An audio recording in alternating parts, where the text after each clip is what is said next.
Mga idolo, kamakailan lang yung mga nagdaang araw, 3 video ko dinilit.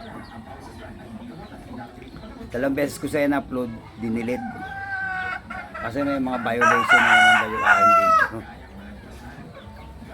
Kaya nasabi ni Meta, Meta, maniniwala lang ako sa'yo kung di kahunghang. 3 taon halos, binuksan mo sa platform mo sa Facebook yung online sabong ni Atong Ang na ang pangalan ay Pit Master, at maraming tao ang namatay dito sa sugal na to. Legal, pinahintulutan mo eh.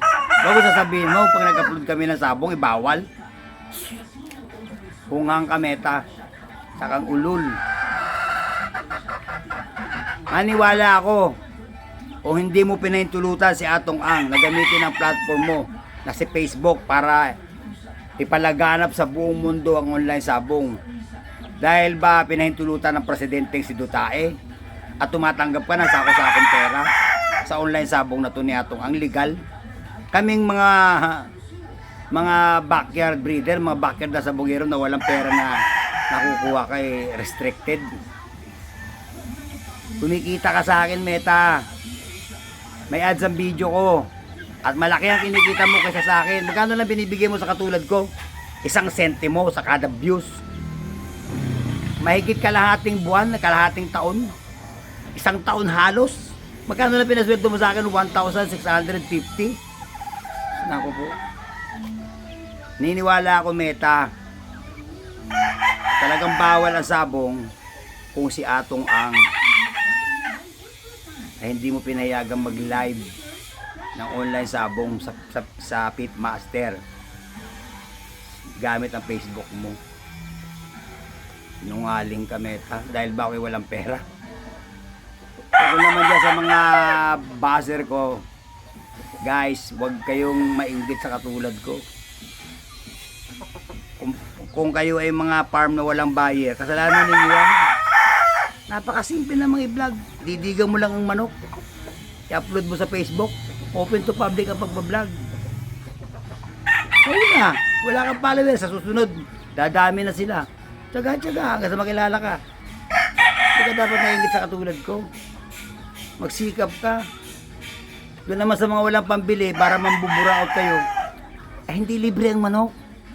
Aba, labo nang iniisip mo. Libre ang manok? Naku po, walang libre ngayon, idol. Magtiis ka. Huwag ka mamburaot. Huwag kang report ng report. Di ka na pinasuspildo ni Meta. Sayang lang ang panahon mo. Ako, may mga natutulungan tao. Idol, pakiblog ang manok ko, hindi nabibili. Binablog ko. Idol, wala akong pera. May sakit anak ko. Marami ako natutulungan tao, idol. Sa content kong ito, meron akong mga natutulungan Pilipino. Di katulad ninyo, mga hunghang kayo. Mga inggitero kayo. Di nyo lang mabili yung manok ko sa presyong gusto ninyo eh. Ang buburaot na kayo, magre-report na kayo kay Meta. Naku, hindi nahihingi ang patuka, idol. Magsikap ka. Huwag kang maingit sa katulad ko. Dahil di kita binuburaot. Ni piso, hindi kita hiningyan eh. May tumatawag pa sa akin para lang ako murahin at awayin. Papatayin daw ako. Naku po. Yung napatay mo nga hanggang hindi pa nilibre, papatay ka na naman. Idol, masiyahan ka. Ang pagbablog ko na to ay malaking tulong sa mga sabungerong walang kapasidad bumili ng mamahaling manok. Mga backyard farm na hindi mabilihan sa akin kinukonsulta, idol. I-vlog mo to para mabenta. Namantak ng mga disabled person na tutulungan ko. Pupunta ako dyan, idol, sige. Pa-vlog ko. Ni isang commission na kumingi sa kanila. Yun na yan, idol. May ads naman ako eh. Pero yung ads ko, sintabo. Walang kita rito kay Facebook, mga idol. Hindi ako nahihinayang na i-delete niya to, o burautin niya to, o wasakin niya to si Bundugoy, katulad na pagwasak niya kay Just Dumantad. Si Just Dumantad, di ko na nabubuksan. Wala akong dapat pagmalasakitan kay Facebook. Wala akong dapat ipanalangin sa hunghang ng mga Facebook Philippines, sa mga empleyado rito. Wala akong utang sa inyo, kayo may utang sa akin dahil may ads ako at nagbabayad sa inyo ito ng malaki. Ngayon, restricted na naman ako. May kaso na naman daw ako. Meta,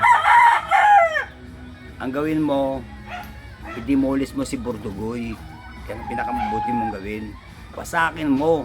Huwag mong ihayaang makapag-upload on air, walain mo siya. Kahit anong gawin ko, di ko na mabuksan katulad ng ginawa mo kay Jazz. Para happy ka. At sa mga buraot, marami pa kayo ng lahi.